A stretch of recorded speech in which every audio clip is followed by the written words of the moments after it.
Welcome back to the Beer Crate Telecaster build. This is part 3. It's mainly going to focus on the small details of getting the body ready and everything else ready.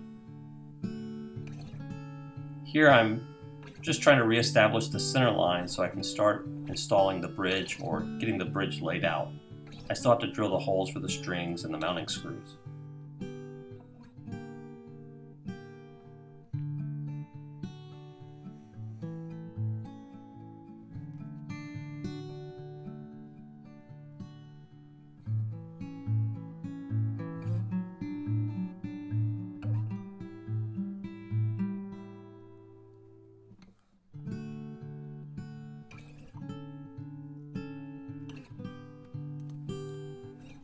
One of the issues that's come up is that the top isn't absolutely flat.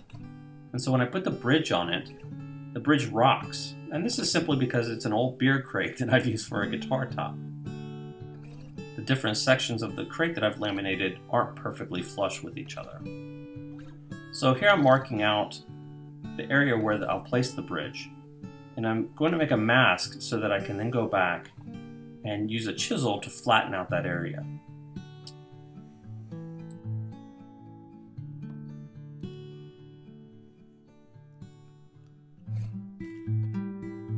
So in this case, I'm just masking off the area that I'm not going to be fixing because I don't want to damage it.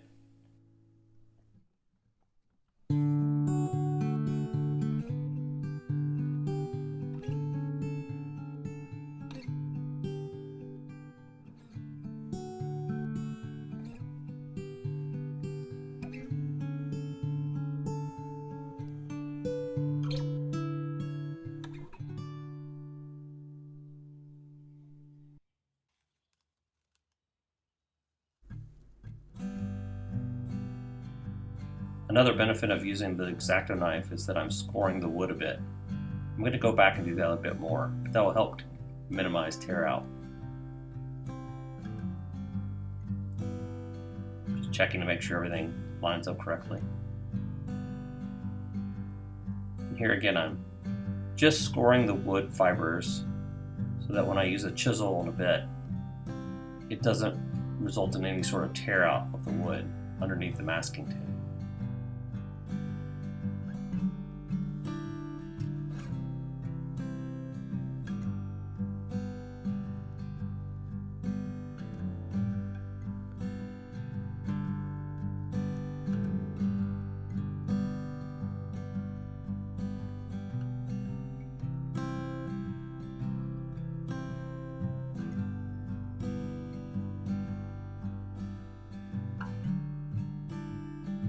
Here I'm using a really sharp chisel just to take off small amounts at a time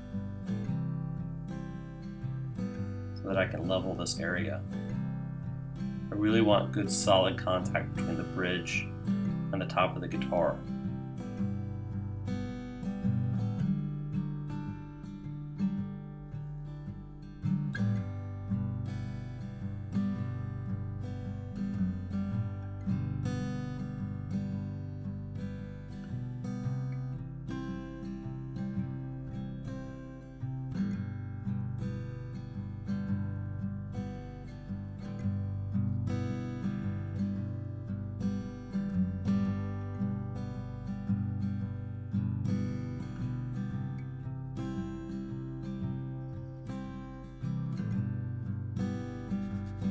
Just a little sanding to tighten everything up.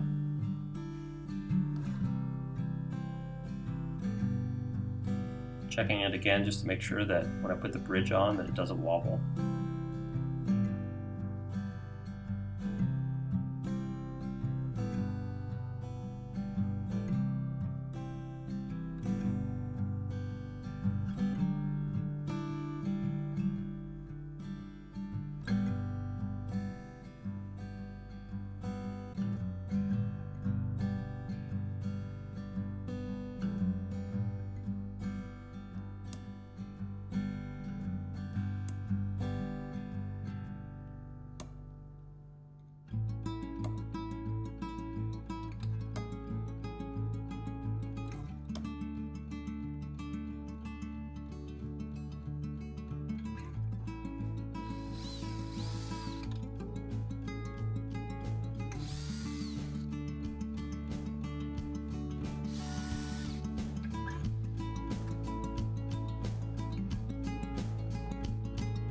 This is a bit nerve-wracking now. I need to drill a hole, but I don't want to go all the way through.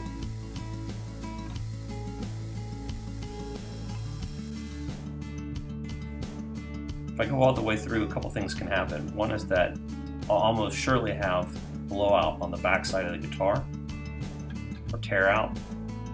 The other problem is that it's almost absolutely certain that the holes won't be in a line on the other side. So I've taken measurements from the holes on the top, and now I'm going to transfer those holes on the back, and hopefully I'll be able to connect them.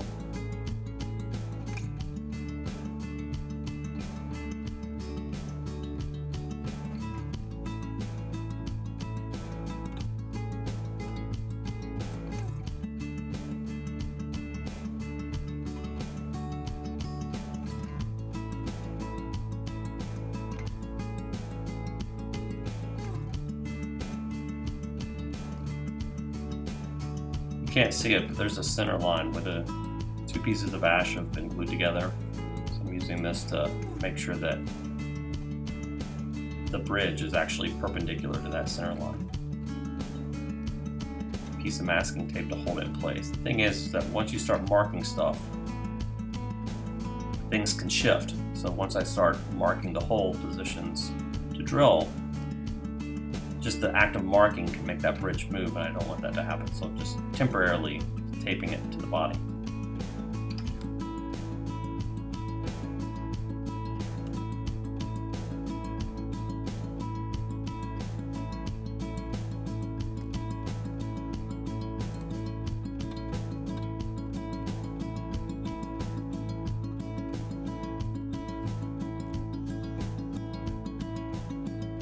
It can be hard to see the holes, so always, again, go back with a Sharpie and just mark them to make sure that they're easy to see.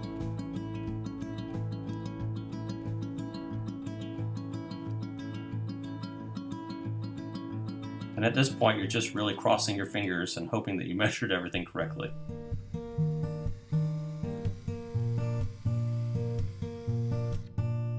You'll see that the drill starts off kind of slow and then it sinks down really quickly. That means that you hit the spot. You hit the gap or the void in the wood, which means that you've lined up the holes correctly. It's a good feeling.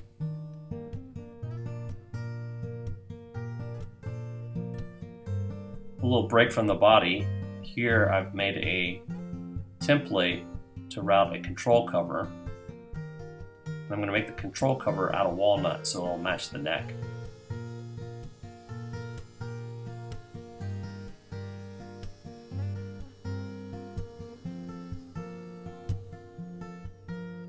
In this case, I use a flush cutting bit with the bearing on the bottom.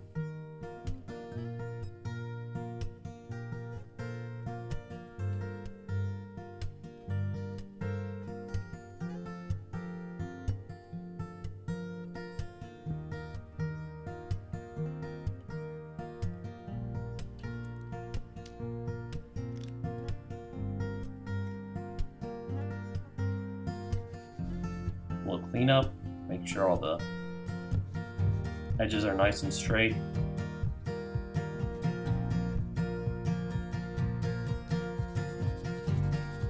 Get the fuzzies off. This obviously isn't the final sanding, I'm just sort of making it nice enough so I can test the fit of things. Here's my template for the actual shelf of the control cavity. I'm just checking it out to make sure everything's going to work okay.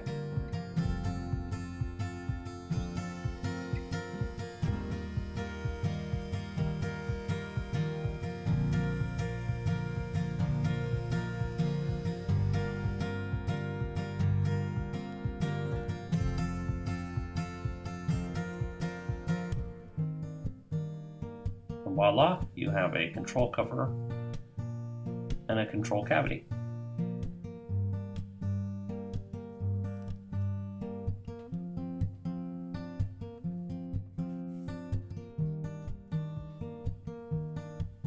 So here I'm using the template to let me know where the control cavity is, because obviously I can't see it from the top.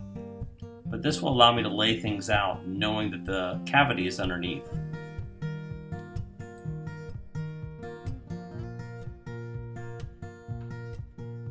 Now this next step is something I kind of put off for a while. I have to put in the control knobs, which aren't a big deal because that's just drilling a hole.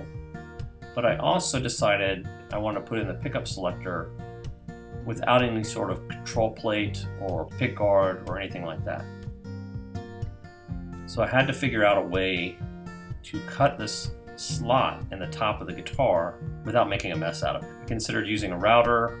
I never really found a bit that I liked that could do it. But as you'll see in just a little bit, it ended up giving me a good excuse to use a new tool that I hadn't used before.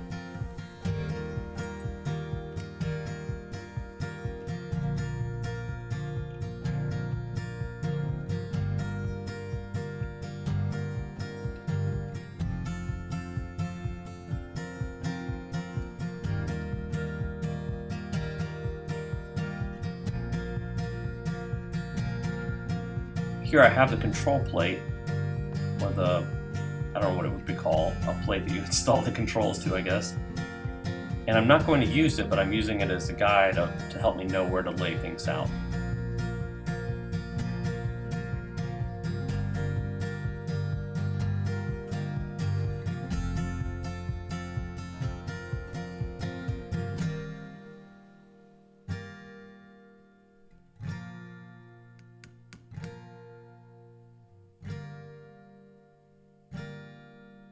Here I'm just center punching or putting some holes at each end of the slot that I'm going to cut, just as sort of a landmark.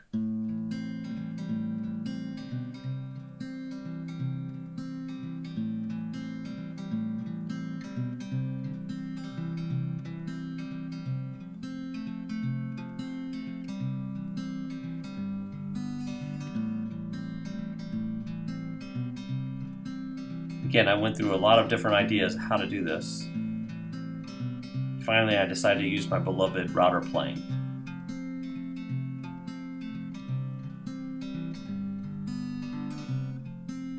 Maybe Veritas will see this video and give me an endorsement. Unlikely, but it'd be awesome if they did.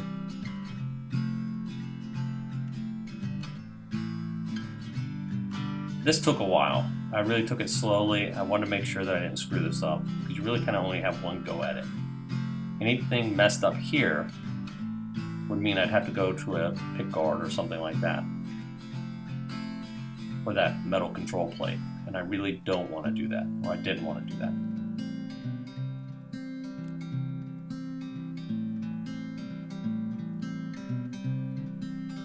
So I really just took a lot of shallow passes. I would go in one direction, clean it out with a scalpel or X-Acto knife, and then I would switch it around and go the other direction.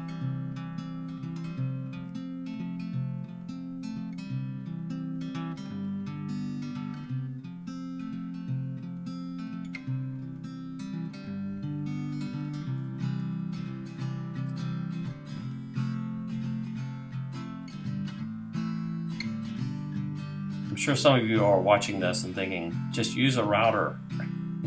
I didn't want to. I didn't want to risk it.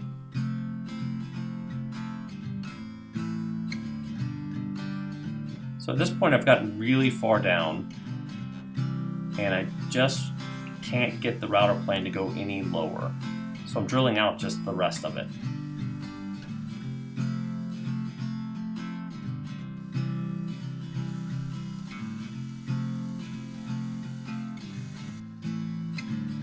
I figured I could clean up the rest of it with a file.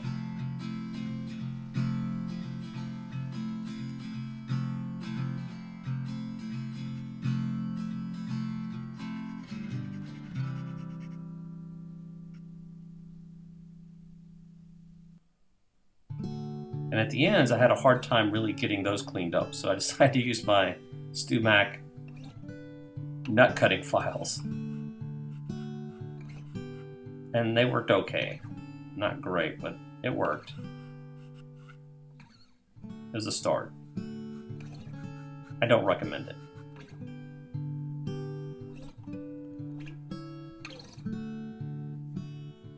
In the end, I ended up ordering this really tiny chisel. I only found 2 makers online that actually sold these. I forgot who made this one. And I just wanted to be able to square up the ends of this cut a little bit better. You'd be surprised how much these chisels cost, this little guy here. But I guess they just don't make a lot of them. There's not a big demand for them. I guess they're sort of fragile, so in the old days you used to be able to get a Stanley, but there's not a whole lot of those hanging around anywhere because I guess they just broke a lot.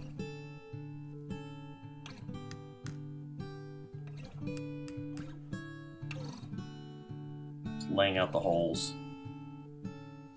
It's for the volume and tone pots. With everything, I like to just go through and mark it with a Sharpie just so I can make sure that I can see this actual divot that I just hammered in.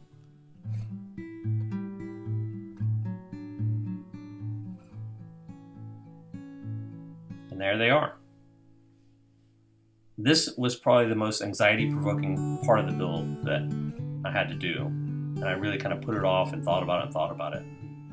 I was really happy that it was successful. I then routed a little bit deeper for each of the pots to make sure the top was shallow enough for the pots and the control switch or pickup switch.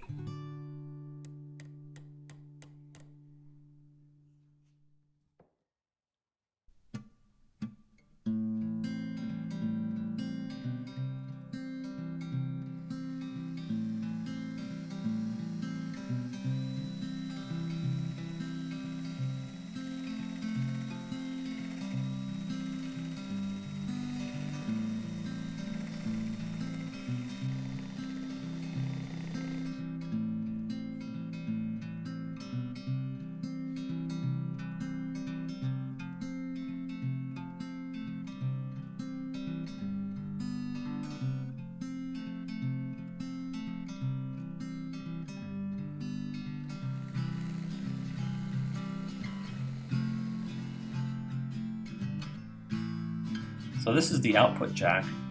I'm just cutting a little shelf so that it sits flush to the body.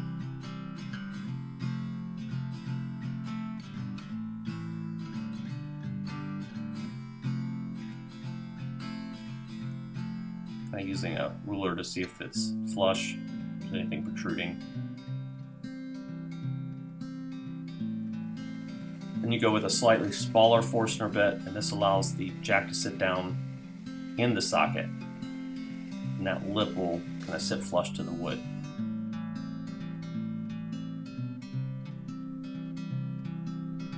And last but not least, a hole so that the output wires can be routed to the output jack.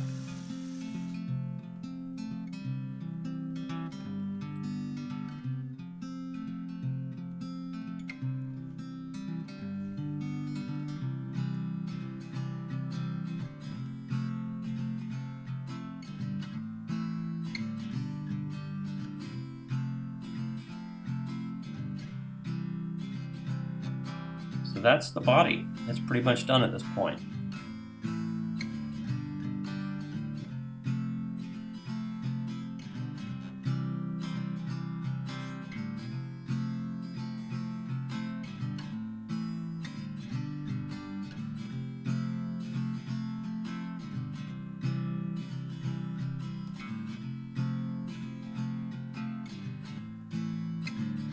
Next video will be about finishing and assembly.